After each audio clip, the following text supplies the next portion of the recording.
A presidente da Associação dos Familiares e Vítimas do 8 de janeiro, Gabriela Ritter, participou da audiência pública na Câmara dos Deputados sobre a morte no cárcere de Clériston Pereira da Cunha, preso político do ministro Alexandre de Moraes do Supremo Tribunal Federal.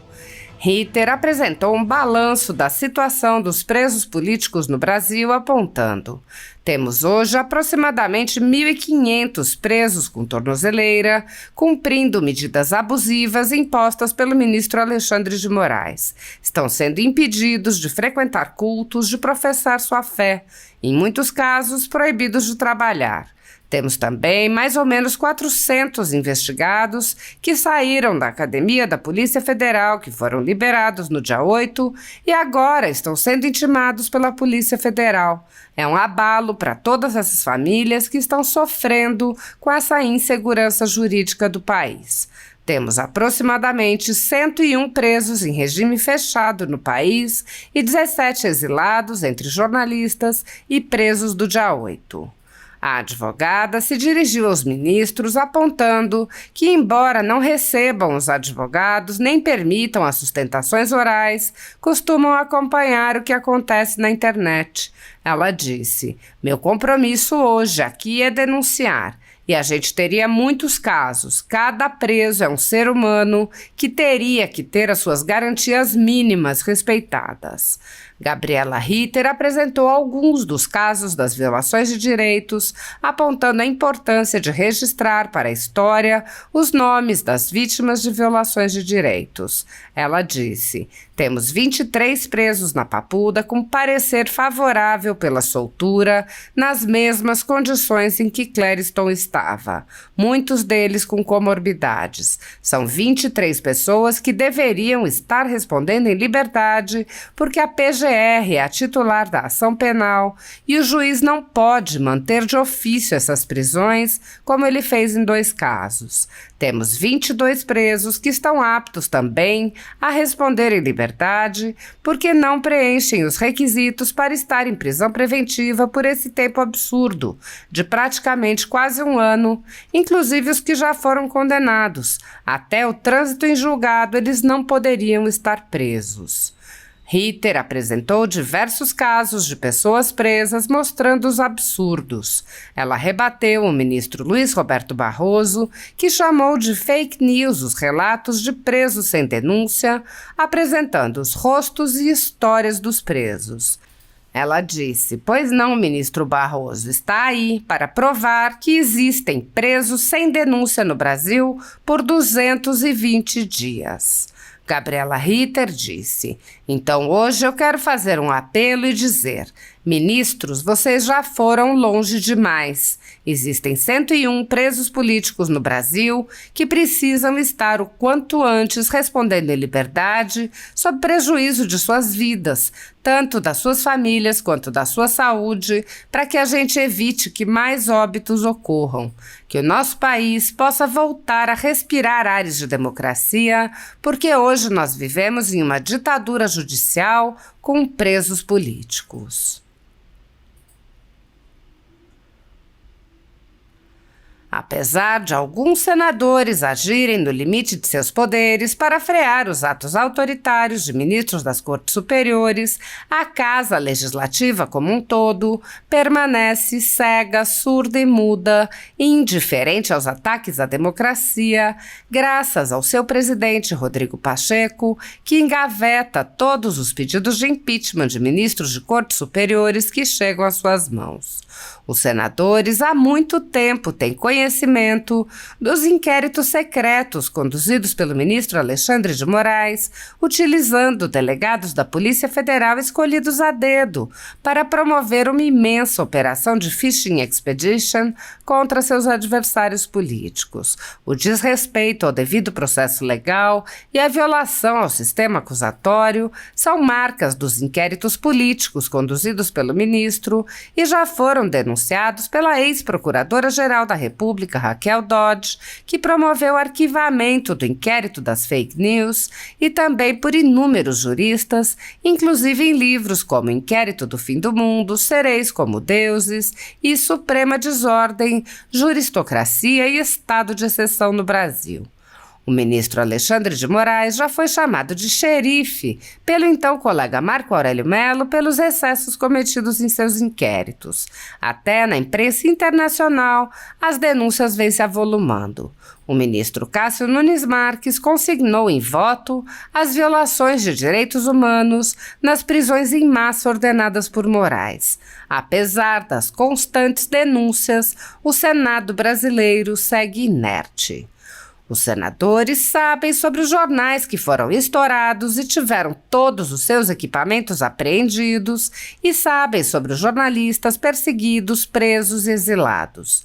Os senadores não apenas foram informados sobre a invasão de residências de cidadãos e apreensão de bens, mas também viram, sem qualquer reação, operações contra seus próprios membros, o senador Harold de Oliveira e o senador Marcos Duval. Os senadores sabem que muitos meios de comunicação vêm sendo censurados há muito tempo. Os senadores souberam sobre a prisão do deputado Daniel Silveira em pleno exercício do mandato por palavras em um vídeo. Os senadores sabem que o ex-deputado voltou a ser preso por supostas violações a medidas cautelares que foram impostas em um processo que tinha sido extinto pela graça presidencial. Os senadores sabem que a graça presidencial constitucional foi cancelada.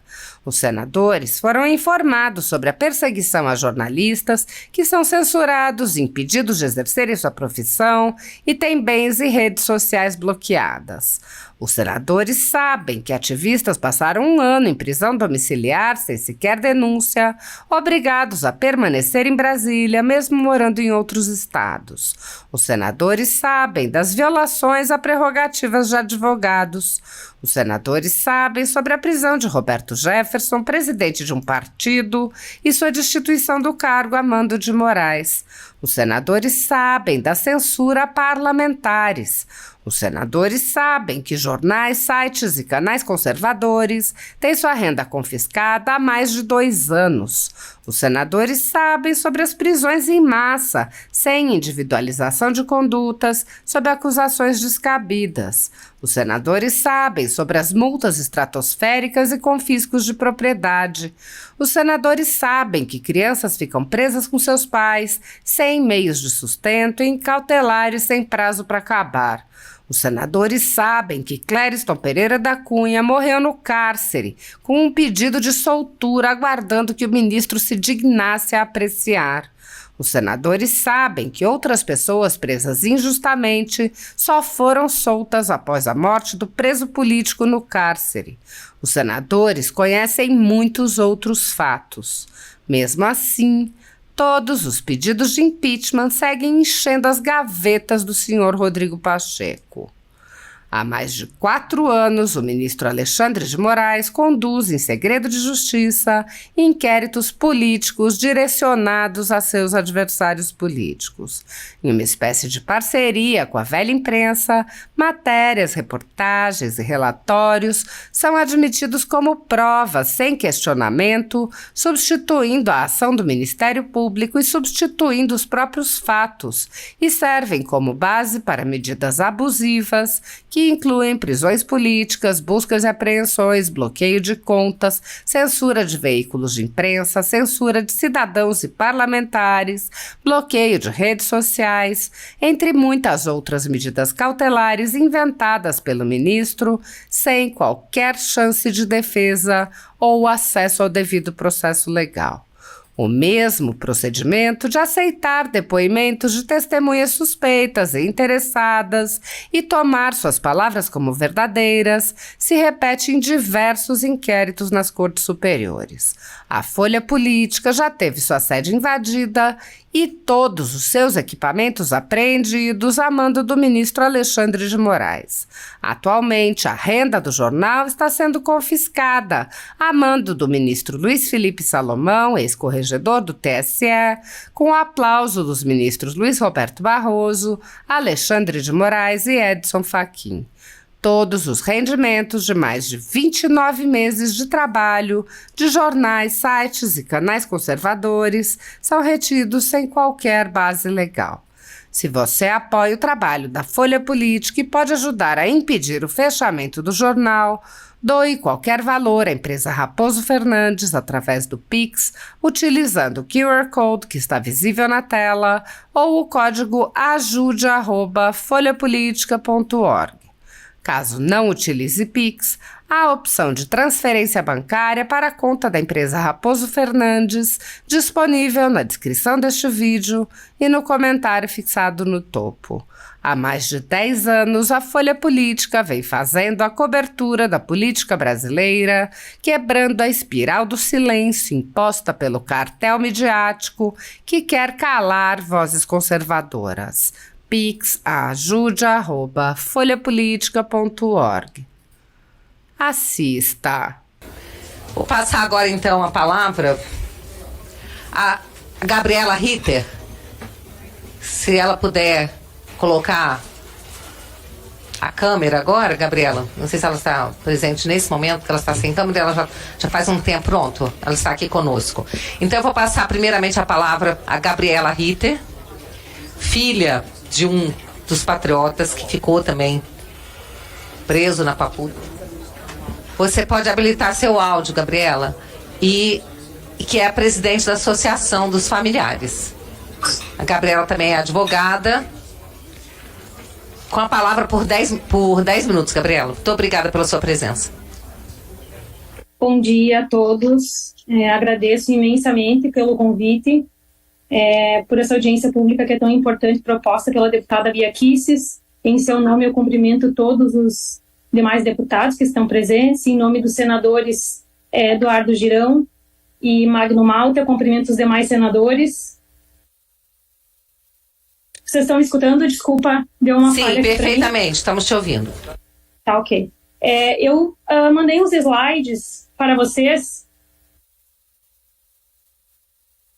Não sei se vocês já estão transmitindo os slides. Ok. Sim, já está com compartilhamento de tela. Tá, ok. Eu cumprimento também todos os advogados que estão aí presentes, em nome do desembargador Sebastião Coelho, doutor Ezequiel Silveira, doutora Carolina Siebra, todos que estão à frente dessa luta tão árdua e tão difícil, e só uma luta que praticamente nós do peito, né? Eu também cumprimento e me solidarizo com a Jane, com a Kézia, com a Luísa. Em nome delas, eu quero dizer que eu deixo o meu abraço, o meu carinho e o meu sentimento de que vocês saibam que nós estamos com vocês até o final, firmes, fortes nessa luta, cada vez mais lutando para que a justiça seja feita nesse país. Em nome delas, eu cumprimento todos os familiares presentes, serventuários e a todos que estão nos assistindo virtualmente. Eu deixei, então, alguns slides, porque a gente sempre precisa deixar registrado, né? Isso fica nos anais da Câmara dos Deputados, e a gente sabe da importância de deixar frisado todas as violações que vêm acontecendo, inclusive dando nomes a esses fatos. Então, por gentileza, pode passar para o próximo slide. Como presidente da associação, eu hoje quero fazer um balanço geral da situação dos nossos presos políticos no país. Nós temos aproximadamente mais de 1.500 presos com uso de tornozeleira, cumprindo medidas abusivas impostas pelo ministro Alexandre de Moraes, e estão sendo impedidos de frequentar os cultos, de processar a sua fé, em muitos casos proibidos de trabalhar. Temos também mais ou menos 400 investigados que saíram na academia da Polícia Federal, que foram liberados naquele dia e que hoje estão recebendo intimação da Polícia Federal para serem ouvidos. Estão agora perto do final do ano. É um abalo para todas essas famílias que estão sofrendo com toda essa insegurança jurídica que vive o nosso país. Temos aproximadamente 101 presos em regime fechado no país, e 17 exilados entre jornalistas e presos relacionados aos atos do dia 8. Eu gostaria de dirigir o meu discurso hoje aos ministros do Supremo Tribunal Federal, em especial ao ministro Alexandre de Moraes e ao ministro Barroso, tendo em vista as inúmeras declarações que eles têm feito. Nós não somos, como advogados, recebidos no gabinete dele para despachar sobre a gravidade das situações. Nós também não temos a possibilidade de fazer a sustentação oral e olhar no olho deles e falar das particularidades dos casos, das violações que vêm sendo cometidas. Então, eu sei que eles acompanham pela internet, em muitos... e tem um gabinete específico que a gente sabe para isso, que acompanha o que acontece na internet. Então, a minha mensagem hoje vai especificamente para vocês. Eu escutei, ontem recebi um vídeo de uma colega advogada em que o ministro Alexandre de Moraes disse assim, em uma entrevista há um tempo atrás, imagina se o Supremo Tribunal fosse de um homem só. E veja bem, nunca foi tão atual essa fala dele. E também ele fala nesse mesmo discurso, ele fala que o STF tem o privilégio de errar por último, porque não há recursos. Então, nos casos dos presos de 8 de janeiro, ele está errando por primeiro. E para nós, que estamos gritando desde o dia 8 de janeiro e vendo também as manifestações dos outros colegas e parlamentares sobre o que fazer diante de tantas as violações, o meu compromisso hoje aqui é denunciar. E a gente teria muitos casos, cada preso é um ser humano que tem direitos, que teria que ter as suas garantias mínimas respeitadas. Então, hoje, eu gostaria muito de poder abordar todas as situações de todos eles, mas, infelizmente, não temos tempo hábil e eu gostaria não, infelizmente, tenho que trazer algumas situações fáticas hoje em específico. Pode passar, por favor, o slide? Nós temos, então, no batalhão da Polícia Militar da Papuda, 10 policiais presos, coronéis, tenentes, comandantes. Um deles é o comandante Naine, que a sua esposa Mariana também está aí, que está em estado grave de saúde, como já mencionado. Tantos outros presos ilegalmente, e eu quero colocar os nomes aqui para que fique registrado na história, os nomes das pessoas que estão sofrendo violações do Estado Democrático e de Direito. Pode passar, por favor. Temos 23 presos na Papuda com parecer favorável à soltura nas mesmas condições em que o Clériston estava. Muitos deles com comorbidades, os nomes estão todos aí. E são 23 pessoas que deveriam estar respondendo em liberdade, porque a Procuradoria-Geral da República é a titular da ação penal e o juiz não pode manter de ofício essas prisões, como ele fez em 2 casos de presos com parecer favorável, não preenchem requisitos mínimos para estarem presos. Por gentileza, pode passar o segundo. Temos 22 presos que estão aptos também a responder em liberdade, porque não preenchem os requisitos para estarem em prisão preventiva por esse tempo absurdo de praticamente quase 1 ano, inclusive os que já foram condenados, como Aécio, Mateus e tantos outros, até o trânsito em julgado, eles não poderiam estar presos, tanto que as defesas têm clamado por isso diante desse processo. Pode passar. Temos, então, algumas situações que eu hoje quero trazer para vocês. Esse que está aí na tela é João Paulo Silva Matos. Ele é um dos presos de Londrina. E por que eu gosto de trazer para vocês enxergarem a personificação da pessoa que está lá? Ele está preso há 220 dias sem denúncia. E eu escutei em um dos depoimentos do ministro Barroso, em que ele disse assim, que poderiam ser consideradas fake news essa história de que existem presos no Brasil sem denúncia. Pois não, ministro Barroso. Está aí para provar que existem presos no Brasil sem denúncia por 220 dias, os quais pai, provedor da família, a sua filha de 5 anos, que sempre foi uma criança alegre, comunicativa e carinhosa, hoje está com abalo psicológico e temos laudos que a defesa, os advogados, Dr. Rodrigo Antunes e Lucas Penta e Gil, já protocolaram, já peticionaram por diversas vezes, né, a instrução criminal. O inquérito ele já foi finalizado no dia 29 de agosto, foi consignado a inexistência de demais diligências a serem produzidas e ele continua preso sem denúncia. E quem mais sofre também são os seus filhos, que estão doentes. A menininha, a Isabela, de 5 anos, ela tem um laudo psicológico e consta um CID nesse laudo. Então, o nosso compromisso aqui é denunciar e personificar essas pessoas. Por gentileza, pode passar. Eu vou acelerar um pouco em função do tempo. Temos presos em Minas Gerais, Marcelo, que está preso também desde o dia 27 de janeiro, tem uma filha de 7 anos. E Marcelo, ele é deficiente físico, ele sofreu um acidente e ele tem epilepsia. Ele faz uso de 6 medicações para controle e ele tem epilepsia de difícil controle. E ele pode, a qualquer momento, ter uma morte conhecida como SUDESP, que é uma morte noturna, onde não se consegue... onde ele tem uma crise tão forte que pode levar a óbito. E tudo isso consta no processo. Os seus advogados têm peticionado, têm feito o trabalho deles e, infelizmente, as defesas são caladas, como já denunciamos inúmeras vezes. Por gentileza, pode passar. O Marcelo, então, ele tem doenças degenerativas. Aqui tem uma foto da situação das cirurgias em que ele teve que fazer em decorrência e que ocasionaram a deficiência física dele. Ele tem um quadro degenerativo na coluna. Então, todos esses laudos estão no processo e a defesa não é ouvida. Por gentileza. Esse é o Dr. Eduardo Barcelos, também preso em Minas Gerais. Ele é um advogado. Ele já perdeu mais de 30 quilos. Ele está anêmico, em estado de desnutrição.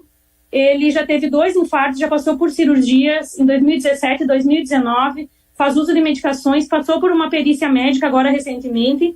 E os advogados, Dr. Lenato, tem feito um trabalho de demonstrar, de peticionar, de fazer o que é possível dentro da defesa técnica. E, infelizmente, nós temos que estar aqui denunciando, né, publicamente, fazendo essa denúncia pública para que providências sejam tomadas, para que a gente possa, para que a gente não esteja daqui a um tempo chorando mais uma perda lamentável, que é como aconteceu no caso do Clériston. O doutor Eduardo Barcelos tem várias comorbidades semelhantes a dele. Por gentileza, pode passar. Ele tem 65 anos, né, portador de cardiopatia. Ele era advogado, trabalhava na Santa Casa, tem 4 filhos, não aprova em requisito algum para manter a prisão dessas pessoas. Por gentileza. E aí, os casos que me chamaram mais atenção e que me deixam assim que até o certo seria que daqui a um tempo mais o doutor Gabriel Quintão Coimbra, que é o advogado desses presos do Espírito Santo, pudesse ser chamado para uma audiência. Tem 4 presos no Espírito Santo, que é Jackson Rangel Vieira, Armando Fontoura Borges Filho, que é vereador, Fabiano Oliveira, que é pastor, Maxione Pitangui, que é radialista. Eles estão presos desde a primeira fase da Operação Lesa Pátria, 15 de dezembro. E eu não tinha visto em lugar algum sobre essas situações. Eles estão presos sem denúncia, porque por 3 pareceres, a Procuradora-Geral da República disse que não denunciaria, então eles estão presos arbitrariamente pelo ministro Alexandre de Moraes. E o que mais nos assusta é porque eles estão presos em um inquérito que foi aberto originário no STF pela Procuradora-Geral do Estado do Espírito Santo. Pode passar o slide, por favor? Aqui estão a prova dos 3 pareceres em que a Procuradora-Geral da República, a doutora Lindora, disse que não denunciaria eles e que eles deveriam ser postos em liberdade. Pode passar mais um, por favor? Então, eu tenho o parecer da defesa técnica e nós já oficiamos os parlamentares, nós entregamos 4 ofícios com essas condições mais graves que nós estamos apurando das pessoas que estão em reclusão em regime fechado. E um dos que mais nos assusta são esses, que muito provavelmente, talvez, não tinham essa divulgação amplamente, e eu quero deixar registrado aqui na Câmara dos Deputados para que saibam que desde dezembro existem presos políticos no país em decorrência da primeira fase da Operação Lesa Pátria, e que o inquérito que os prende é completamente ilegal, sendo que foi solicitada diretamente da Procuradora-Geral da República do Estado do Espírito Santo, diretamente ao ministro Alexandre de Moraes. Foi requisitada, então, a prisão dessas 4 pessoas e uma investigação com mais de 107 buscas e apreensões no estado de Minas Gerais. E é muito, muito assustador, até porque a Procuradora-Geral da República, que teria competência, né, para atuar nesses casos, já disse que não denuncia e também protocolou em dezembro um agravo regimental denunciando o prosseguimento desse inquérito, o qual não foi até hoje julgado pelo ministro Alexandre de Moraes. Vai fazer 1 ano agora. A defesa também interpôs agravo regimental, que também não foi julgado pelo ministro, e essas pessoas continuam no cárcere. Pode passar, por favor? Eu sei que eu já extrapolei meu tempo, mas eu preciso falar. Esse é o Maxione Pitangui de Abreu. Ele tem 3 filhos, um de 1 ano, 3 e 7 anos. O Miguel, de 7 anos, é uma criança que possui deficiência, que se alimenta por sonda, e ele é o provedor da família. Então, essa família está desestruturada, com o pai preso ilegalmente, que nós precisamos frisar isso. E a gente tem o compromisso hoje, pode passar, por favor, de denunciar esses abusos. Eu teria muitos outros abusos a denunciar, mas nós trouxemos esses casos hoje que são gritantes aos olhos, até inclusive de quem não é da área do direito, né? O Maxione, ele está em processo de cegueira na Papuda por conta da toxoplasmose. E a defesa protocola, peticiona, doutora Valquíria e o doutor Gabriel Quintão Coimbra, e não são ouvidos. A defesa está calada, como nós viemos mencionando. Então, hoje eu quero fazer um apelo e dizer que, ministros, vocês já foram longe demais. Existem 101 presos políticos no país que precisam estar o quanto antes respondendo em liberdade, sob prejuízo das suas vidas, tanto das suas famílias quanto da sua saúde, para que a gente evite que mais óbitos ocorram, que o nosso país possa voltar a respirar ares de democracia, porque hoje nós vivemos em uma ditadura judicial, com presos políticos, e esse é o meu clamor hoje. Eu agradeço e peço desculpas porque eu sei que extrapolei meu tempo em algumas vezes. Obrigada pela oportunidade. Agradeço.